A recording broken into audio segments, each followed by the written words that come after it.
A vila de Maceda celebrou este sábado o seu Entroido Quente, unha festa que trae o espírito do entroido a tempada estival, atraendo numerosos veciños e visitantes que, iso sí, tiñan que cumprir un único requisito: ir disfrazados.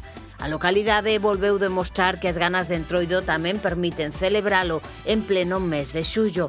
Esta cita, organizada pola Asociación Entroido Quente en colaboración co Concello, busca manter viva a festa na época estival. Veciños e visitantes gozaron as rúas con disfraces, combinando o entroido tradicional con pasarrúas e moita troula e retranca. A tarde comezaba co Rally do Humor, unha xincana con probas e pistas polo centro urbano na que participaron 17 equipos.